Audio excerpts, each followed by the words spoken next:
This is not a story about love found. It is a story about love understood too late. The Duke of Ashbourne sat in the morning room of a house that had grown too large for his shadow. There is a specific kind of silence that inhabits a room when its owner is waiting for nothing. It is not the silence of peace, nor the silence of anticipation. It is the silence of a clock that has been wound too tight and finally snapped its mainspring. On the mahogany desk lay a single invitation, ivory-pressed and gilt-edged, announcing a marriage that had already taken place 3 days prior. The ink was dry. The celebration was over. The world had moved, and Arthur had remained. He watched the dust motes dancing in a singular shaft of light. They were frantic, purposeless, and beautiful only because the light chose to acknowledge them. He realized then that he had spent 10 years treating people like those dust motes, expecting them to perform only when he deigned to illuminate them. He looked at his hands, steady and unaged, and felt the terrifying weight of his own health. He was 34, possessed of a title that commanded the room before he spoke, and a fortune that ensured he would never know the cold. Yet, he was looking at the invitation not as a social obligation, but as a tombstone. She was gone, not to the grave, which might have allowed for a shrine, but to another man's breakfast table. She was gone to another man's conversation. She was gone to a life where his name would eventually become a footnote, a polite memory of a season long ago. He touched the edge of the paper. It was sharp. He had always admired her sharpness, the way her wit never sought to wound, but always managed to find the exact gap in his armor. Now, that sharpness was a wall. He walked to the window. The estate stretched out before him, green and indifferent. For years, he had believed that the land and the woman were the same. Things to be curated, things to be tested for their resilience before they were granted the honor of his permanence. He had waited for her to prove she was worthy of the Ashbourne diamonds. He had waited for her to demonstrate a depth that satisfied his intellect. He had waited, and in the waiting, he had slowly hollowed out the space where she was supposed to live. The house felt different today. The portraits of his ancestors seemed less like a lineage and more like a jury. They had all married for land, for blood, or for duty, but none of them looked as though they had spent a decade dissecting a heart to see if it was made of the right material.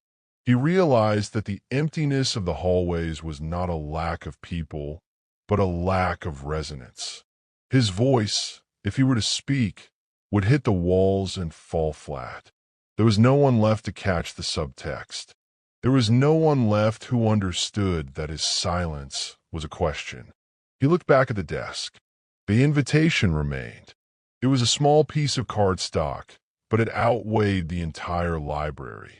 It was the finality of it that settled into his bones, the understanding that some doors do not just close, they vanish. He had spent his life thinking of time as a commodity he could spend or save.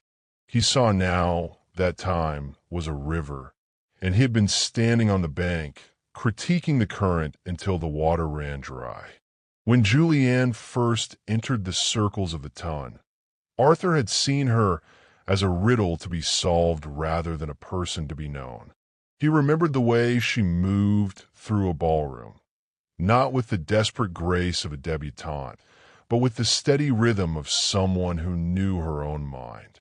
At the time, he had called it potential.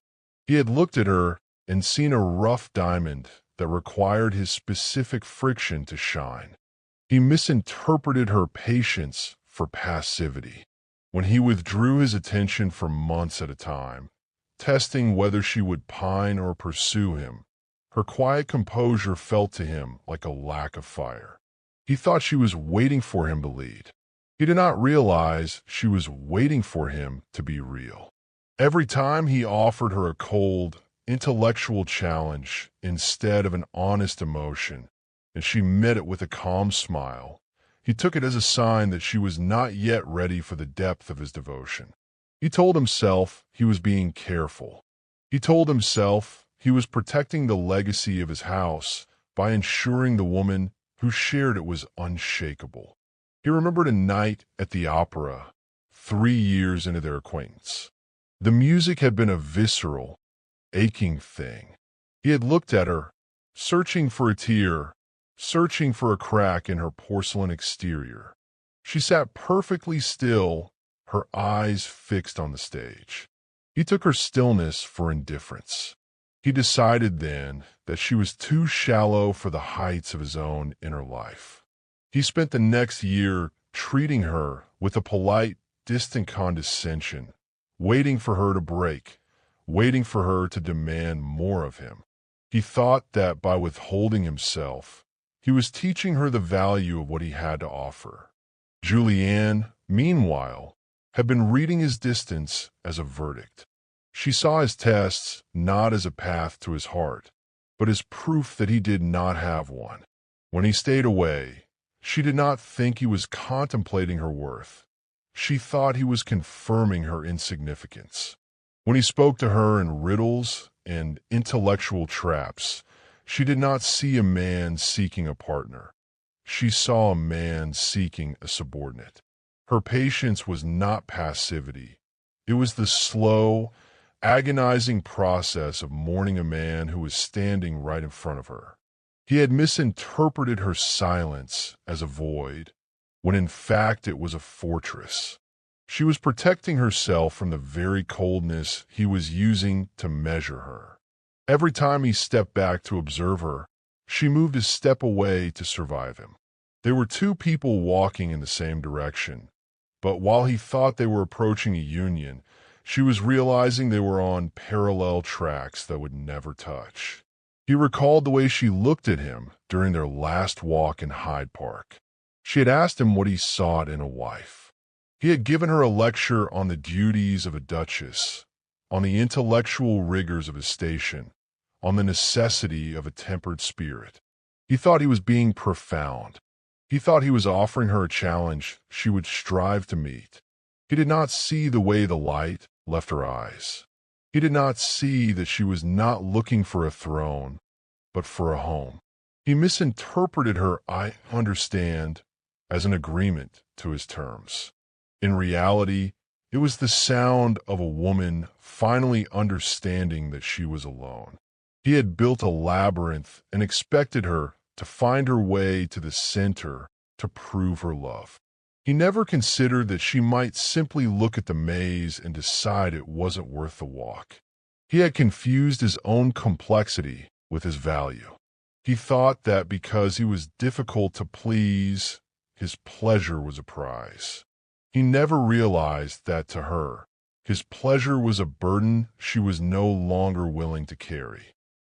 The error of the Duke of Ashbourne was not born of malice, but of a deeply held conviction that the exceptional requires an exceptional crucible. To Arthur, the world was divided into the casual and the consecrated. He believed that any bond formed in the heat of a single season was a common thing, destined to wither under the frost of reality.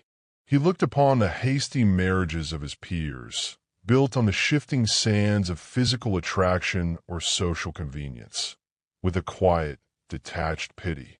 He did not wish for a wife. He wished for a legacy.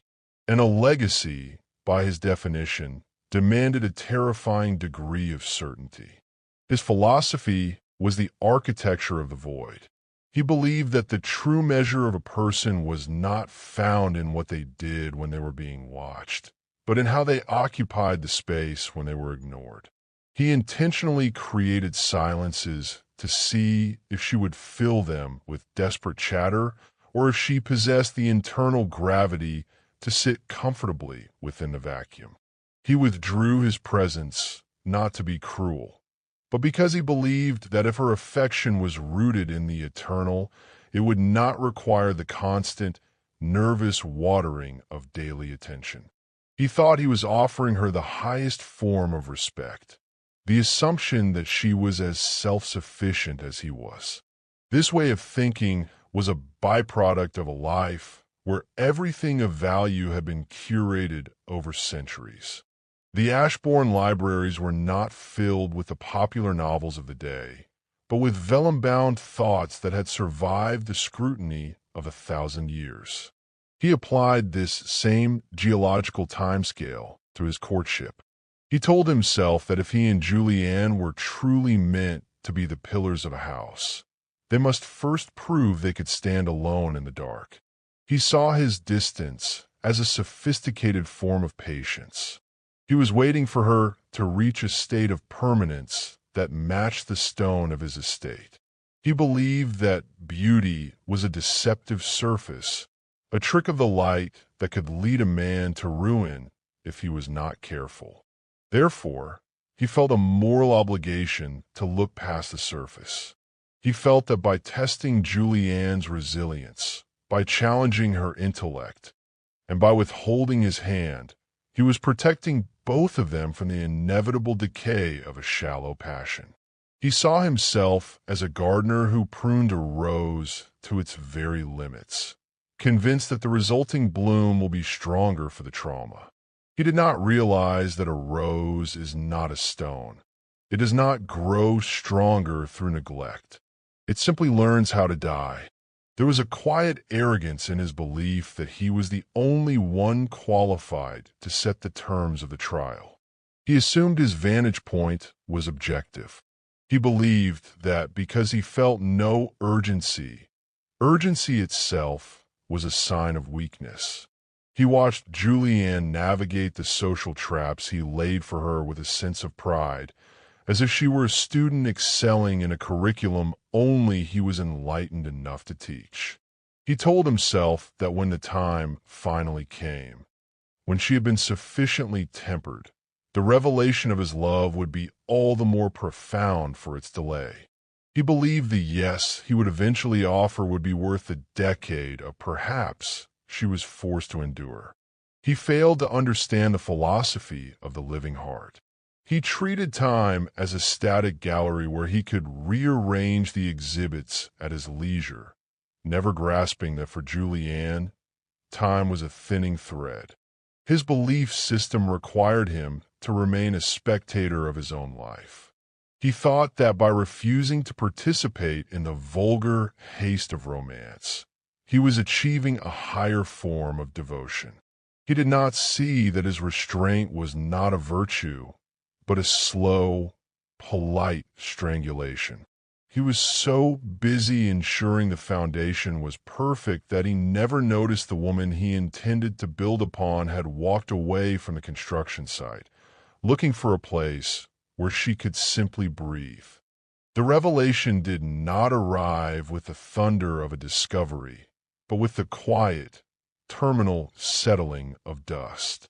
It was a Tuesday, characterized by a gray, thin light that seemed to bleach the color from the library's mahogany shelves, turning the gold-leaf titles of his ancestors' journals into dull, leaden lines.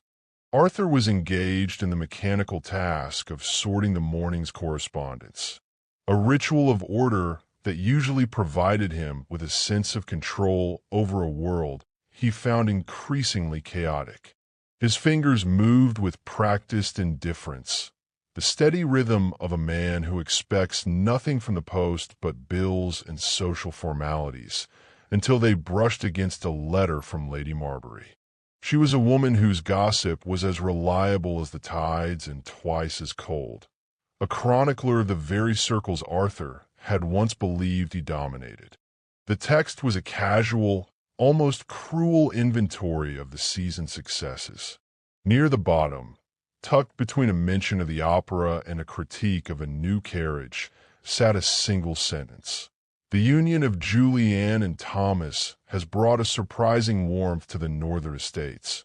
They seem to have found a rare, unhurried contentment. The word warmth did not burn him. It froze him.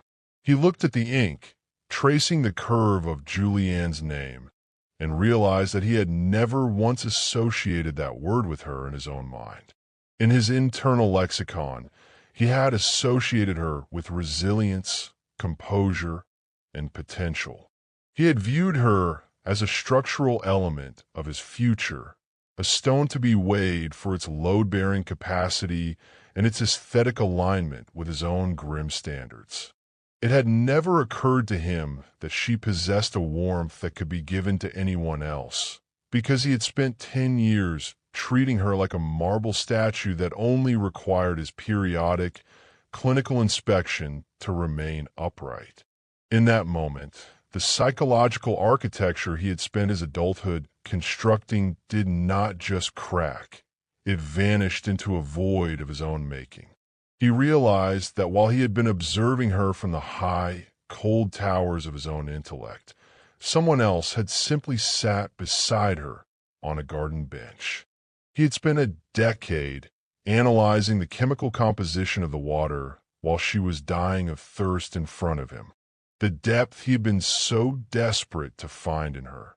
The mystery he thought he was so uniquely qualified to solve was not a hidden cavern he needed to excavate with his sharp wit.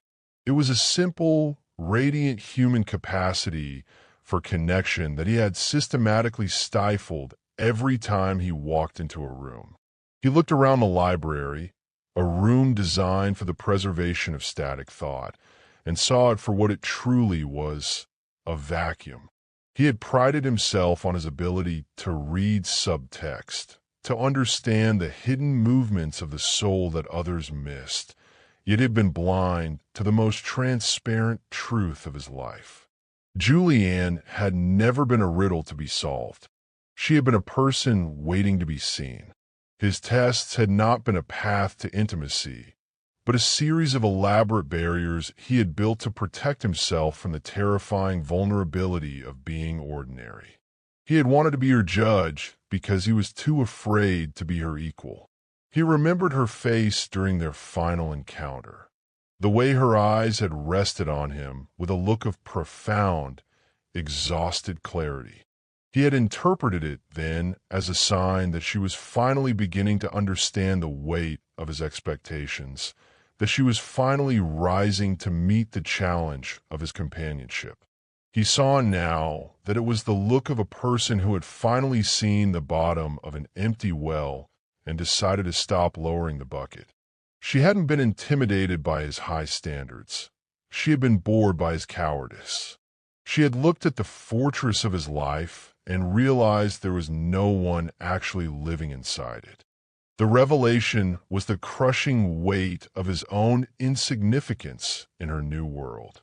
He had believed he was the sun around which her life orbited, waiting for her to achieve the correct temperature to be brought into a closer, permanent alignment. He saw now that he was merely a cold, distant moon, and she had long ago turned her face toward a different light. He had waited for her to prove she was worthy of him, only to realize that he had never been worthy of the simple, unadorned honesty she had offered him from the very beginning. He had traded a living woman for a ghost of his own making, and as the gray light of the library faded into evening, the ghost finally vanished, leaving him alone with the dust. There is a particular pathology in the mind of a man who has always been obeyed. He believes that even time is a subordinate. Arthur spent the weeks following the revelation in a state of clinical delusion, convinced that his internal awakening would somehow force a synchronization with the external world. He operated under the assumption that because he had finally reached a conclusion, the rest of the universe was obligated to wait for his announcement. He treated Julianne's marriage as a technicality, a temporary structure she had inhabited only because he had left her out in the cold for too long. He believed he could still offer her a home, unaware that a home is not a building one bestows, but a climate two people create. He composed a letter that was a masterpiece of late-blooming honesty. In it, he dismantled the philosophy of the crucible. He admitted that his silence had been a shadow, that his tests had been a mirror of his own insecurities, and that he had finally seen the depth he had spent a decade questioning. It was the first time in his life he had written without the armor of his title, stripping away the Duke to reveal the starving man beneath. He sent it by a private courier, instructed to ride until the horse failed, driven by the frantic belief that the speed of his confession could outrun the consequences of his delay. He imagined her reading it, the way her hands might tremble, the way the old spark of their shared intellectual language would reignite the dormant embers of her affection. The irreversibility of his life did not announce itself with a closed door, but with the return of that very same letter. It arrived back at Ashbourne 3 days later, the seal unbroken, the wax as cold and red as a stagnant wound. Tipped into the corner of the envelope was a note from Julianne's new housekeeper, written with the blunt, terrifying efficiency of the working class. It stated that the lady of the house had given standing orders that correspondence from Ashbourne was to be returned without audience. There was no postscript, no lingering trace of her scent on the paper, only the clinical rejection of a woman who had finished her mourning while he was still practicing his opening lines. It was the unbroken seal that shattered him. Had she read it and screamed, he would have known he still had power over her emotions. Had she burned it, he would have known there was still a fire to be extinguished. But by returning it unopened, she had demonstrated the most absolute form of finality, indifference. She was no longer curious about his inner life. She was no longer waiting for the answer to a question she had stopped asking 3 years ago. The silence he had once used as a weapon against her had been turned back upon him, perfected and weaponized by her own hand. It was a silence that did not demand an explanation. It simply occupied the space where he used to exist. He realized then that the tragedy of his life was not a single catastrophic mistake, but 1,000 small, irreversible thefts. Every time he had withheld a compliment to keep her humble, he had stolen a piece of her warmth. Every time he had stayed away for a month to test her loyalty, he had stolen a piece of her time. He had been a thief of her youth, and now she was a woman who had no inventory left to offer him. The version of Julianne who could have loved him, the version who found his coldness intriguing rather than exhausting, had ceased to exist. She had been consumed by the very process of waiting for him, burned away by the slow friction of his indecision. He understood now that mercy has an expiration date. He had lived his life as if the world were a library where books could be checked out and returned at one's leisure, provided the fine was paid. But human hearts are not libraries. They are orchards. If you do not harvest when the fruit is ripe, it falls and rots, and the tree prepares for a different season. Julianne was in her winter now, and he was a man standing in the snow, offering her the seeds of a spring that had passed a decade ago. The ground was too hard to receive them. The air was too thin to carry his voice. The irreversibility was cemented by the knowledge of who she was with. He saw Thomas not as a rival to be defeated, but as a successor who had inherited a kingdom Arthur had been too arrogant to rule. Thomas was not a better man by the standard of the world, but he was a man who understood the fundamental law of the living, that a presence today is worth more than a promise tomorrow. While Arthur had been curating his legacy, Thomas had been building a life. The two things were fundamentally incompatible, and the distance between them was the width of a lifetime. He sat in his study and looked at the returned letter. The ink inside was still fresh, the sentiments still true, but they were now entirely without a destination. They were the screams of a man in a soundproof room. He realized that for the rest of his life, he would be a man who possessed the map to a city that had been burned to the ground. He knew the way, he knew the landmarks, and he knew the exact location of the palace. But when he arrived, there would be nothing but ash and the cold, indifferent wind. The map was not a guide to the future. It was merely a record of what he had allowed to burn. Acceptance, for the Duke of Ashbourne, did not arrive as a merciful release or a softening of the heart. It arrived as a permanent coldness, the kind that settles into the masonry of a house until the walls themselves feel like ice. He returned to the rhythm of his station with a precision that was indistinguishable from death. He moved through the rituals of the aristocracy, the hunts, the parliamentary sessions, the sterile dinners, with the grace of a man who has already seen the end of the film but must remain in the theater until the lights come up. He no longer looked for Julianne in the crowds. He no longer scanned the morning papers for her name. He had accepted that he was a man living in the aftermath of a self-inflicted wound, and that the wound had finally stopped bleeding only because there was nothing left to lose. He spent his evenings in the same chair, in the same room where he had once calculated her worth.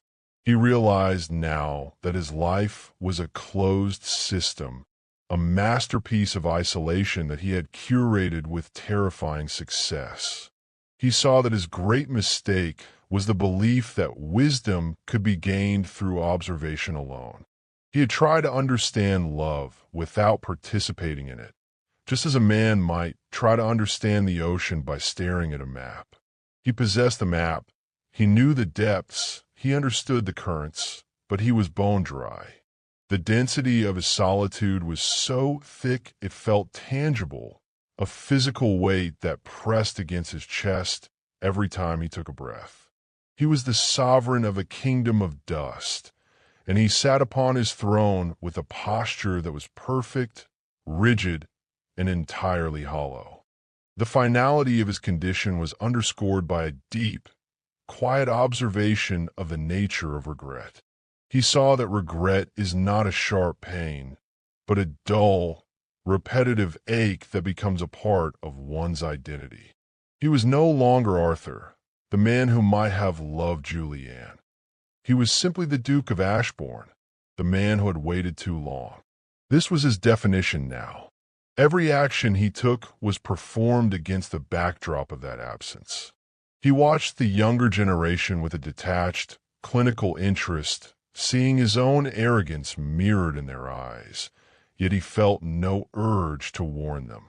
He knew that some lessons cannot be taught. They must be survived.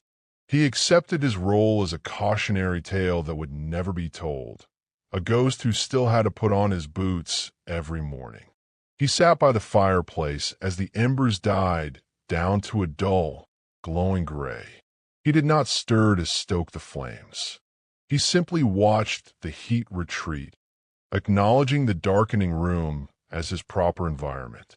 He understood that his life was not a tragedy of fate, but a tragedy of character. He had been given every tool to build a heaven, and he had used them all to build a vault. There was a strange, terrible peace in finally admitting that the door would never open again. He was not waiting for a miracle. He was not waiting for a letter. He was simply waiting for the clock to run out on a story that had already reached its conclusion. He closed his eyes, and in the silence of the great house, he could almost hear the sound of the life he had refused to lead, passing by like a carriage in the night, moving toward a destination he would never see. Some stories end loudly. Others end the way this one did, quietly. Midnight's sovereign tells the quiet ones.